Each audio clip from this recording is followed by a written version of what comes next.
Nirbhaya case के बाद क्या दिल्ली सुधरी है, प्रशासन सुधरा है, या बच्चे सुधरे हैं, या पेरेंट्स सुधरे हैं?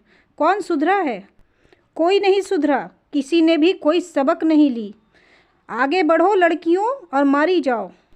हत्यारे या तो जमानत पर छूट जाएंगे या तो मज़े से 7 साल 8 साल जेल के में बैठकर आराम से खाना खाएंगे, अपनी फरमाइशें पूरी करते रहेंगे और इन्हें बचाने के लिए भी सरकारी वकील भी दिए जाएंगे। ये भी होगा। अभी आप देखते जाइए कि आगे क्या क्या होता जाता है। तो चलिए शुरू करते हैं। एक लड़की घर से निकलती है यह कहकर कि वो इवेंट पार्टी मैनेज करने जा रही है, अपने काम से जा रही है, और वो लड़की पहुंचती है होटल में। वहाँ अपने दोस्तों के साथ नए ईयर की पार्टी मनाने के लिए पहुंचती है। वहाँ पर वो लड़की ड्रिंक करती है। अपने घर में वो लड़की झूठ बोल कर जाती है, अपनी बीमार माँ से झूठ बोल कर जाती है कि वो अपने काम पर जा रही है, पर वो जाती है होटल में पार्टी एंजॉय करने है। वहाँ ड्रिंक करती है और अभी की बात जो आई है पोस्टमार्टम की रिपोर्ट, उसमें ये कहा गया कि उसने ड्रिंक नहीं किया है, पर होटल के कर्मचारी ने भी बताया और उस लड़की निधि ने भी बताया कि उसने ओवर ड्रिंक की हुई थी। दोनों ने ड्रिंक किया था। तो एक बात ये कि उसने अपनी माँ को झूठ कहा, झूठ बोला, और दूसरी बात ये कि पुलिस ये चीज़ क्यों नहीं खंगाल रही है कि वो जहाँ वर्क करती थी, जहाँ भी काम करती थी अंजलि, वहाँ कौन था और किसके साथ थी वो उस दिन, या दिन में वो कहाँ गई थी, क्या क्या बातें हुई थी, किस इवेंट में वो काम कर रही थी, किस कंपनी में वो काम करती थी, किनके साथ काम करती थी, वहाँ उसका क्या रवैया था, या उस दिन में क्या घटनाएं घटी थी। निधि का जो बयान आया है वो तो बिल्कुल ही मानने लायक बात ही नहीं है, बिल्कुल ही नहीं। बस वो उसको तोते की तरह रटवाया गया है। वही बातें वो बोल रही है, जितना उसे कहा गया बस उतना ही बात बोल रही है। अच्छा, निधि के और अंजलि दोनों के बैकग्राउंड क्या चेक करना ज़रूरी नहीं है कि ये दोनों लड़कियां क्या काम करती थी, इनकी क्या एक्टिविटीज़ रही थी? इन सब के बारे में भी तो पुलिस को जानकारी लेना चाहिए। उस दिन होटल में और भी लड़के आए थे, उसमें से कोई उसका बॉयफ्रेंड भी था। उससे भी बात करनी चाहिए कि किस बात पर झगड़ा हुआ था, निधि से झगड़ा हुआ था या उस लड़के से झगड़ा हुआ था। निधि ने जैसा कि बताया और होटल के कर्मचारियों ने भी बताया कि होटल में ही झगड़ा हुआ था, तो क्या सिर्फ स्कूटी चलाने की ही बात पर झगड़ा हो सकता है कि कोई और बात थी? दूसरी बड़ी वजह भी हो सकती है जो कि होटल के कमरे से निकल कर रोड तक आई है वो बात। और निधि ने जो बताया ये बिल्कुल सरासर गलत है कि स्कूटी चलाने के लिए वो झगड़ा हुआ होगा, ये बिल्कुल ही गलत है। जिस वक्त रोड पर झगड़ा हो रहा था वहाँ कुछ लड़के भी खड़े थे और सेम वैसे ही कार वहाँ पर से गुजरती है। आप देखेंगे उस सीसीटीवी को, जो भी आई है बातें सामने, उसमें आप देखिएगा वैसी ही कार वहाँ पर से गुजरती हुई नज़र आती है।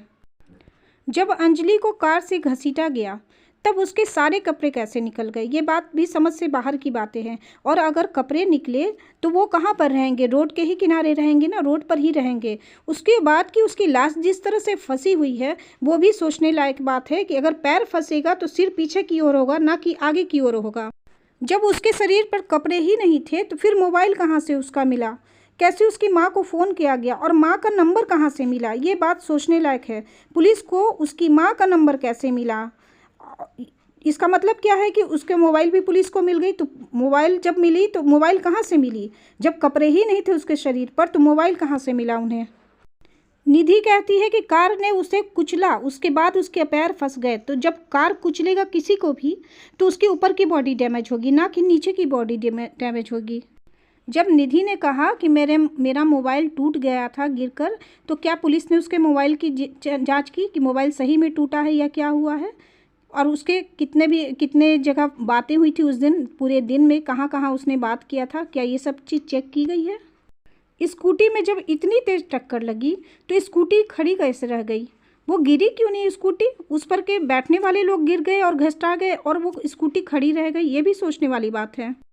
जब कार और स्कूटी आमने सामने से आ रहे थे तो एक बात सोचने वाली है, कार अपनी तरफ से बाएं साइड से चल रही है और स्कूटी अपने साइड बाएं साइड से चल रही है, तो फिर ये आमने सामने टक्कर कैसे हुई? या तो स्कूटी ने अपना रुख मोड़ा या तो कार ने अपना मुख मोड़ा, तभी ये हो सकता है ऐसा। दोनों सामने सामने आने की तो कोई वजह समझ में नहीं आ रही, या तो जानबूझकर ऐसा किया गया है।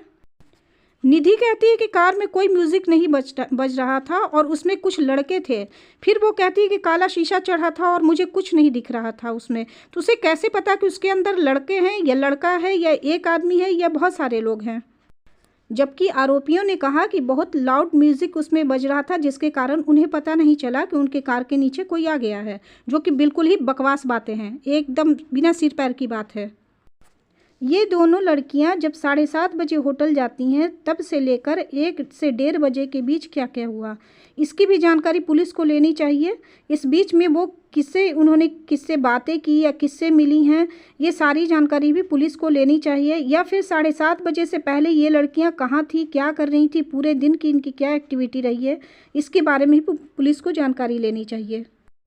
अगर होटल में ड्रिंक किया गया है तो ज़रूर वहाँ पर उसके खाली बोतल मिलेंगे, ड्रिंक करने के निशान मिलेंगे, कुछ ग्लास मिलेंगे या बोतल मिलेंगे, जो भी कुछ है वो तो मिलना चाहिए वहाँ पर।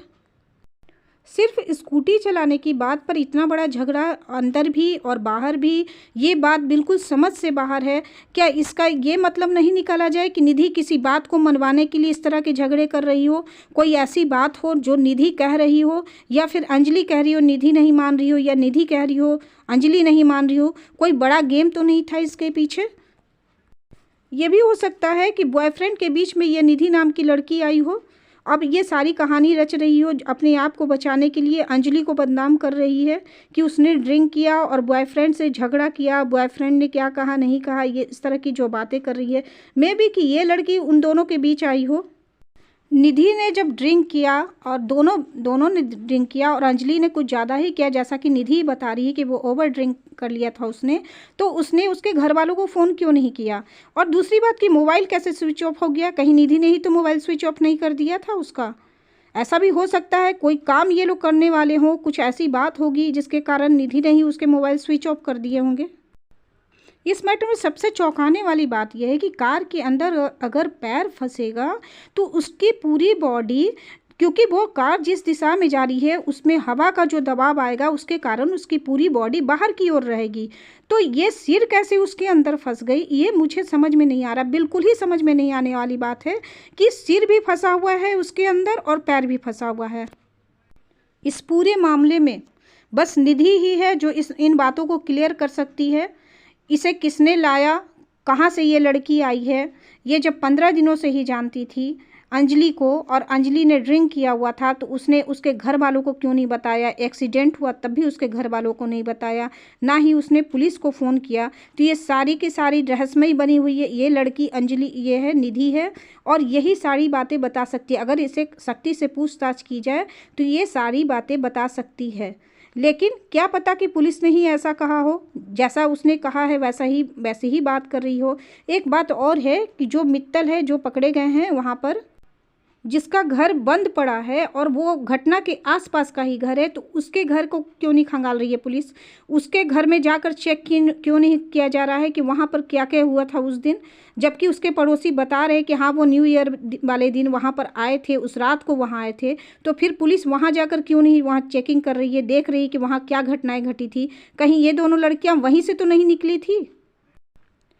अब सुनिए, अब इन घटनाओं के बाद मेरा जो ओपिनियन है, मैं जो कहना चाहती हूँ वो ये कहना चाहती हूँ कि आप अपने बच्चों के अंदर अगर वो बातें जगाएंगे, अगर आप दूसरों को देखना बंद करें और अपने बच्चों को समझाएं, तो ऐसी घटनाएं रुक सकती हैं। शराब तो उसने पी थी, क्योंकि एक नहीं कई लोग बोल रहे हैं कि हाँ उसने ड्रिंक किया हो, तो भले ही पोस्टमार्टम रिपोर्ट में नहीं आई हो बात, लेकिन ये बात तो थी। दूसरी बात कि जब बच्चे घर से झूठ बोल कर जाते हैं और पार्टी मनाने जाते हैं, तो गार्जियन की भी वहाँ पर रिस्पॉन्सिबिलिटी होती है। सिर्फ बच्चों पर न थोपिए कि बच्चों के कारण ये हुआ, हम सब गार्जियन की भी इसमें रिस्पॉन्सिबिलिटी होती है कि हमारे बच्चे कहाँ जा रहे हैं, क्या कर रहे हैं, भले ही हम क्यों ना बीमार हों, लेकिन हमारा जानना बिल्कुल ज़रूरी है कि हमारे बच्चे जो पैसे ला रहे हैं वो कहाँ से ला रहे हैं, क्या करके ला रहे हैं। सिर्फ हमें पैसों की परवाह नहीं करनी है, अपने बच्चों की भी परवाह करनी है। अगर हम सब गार्जियन, हम सब पेरेंट्स अपने अपने बच्चों की हिफाजत करना सीखेंगे, जानना सीखेंगे कि बच्चे हमारे क्या कर रहे हैं बाहर में, तो ऐसी बहुत सारी घटनाओं को हम रोक सकते हैं। दरिंदे तो शिकार की तलाश करते रहेंगे। अब ये तो लड़कियों को बचकर निकलना है ना वहाँ से, कि वो दरिंदों के शिकार ना बने, अपने घर में शराफत से रहें। वो अगर अपने घर में पार्टी मना रही थी अपनी फैमिली के साथ, तो आज ये दिन नहीं देखना पड़ता।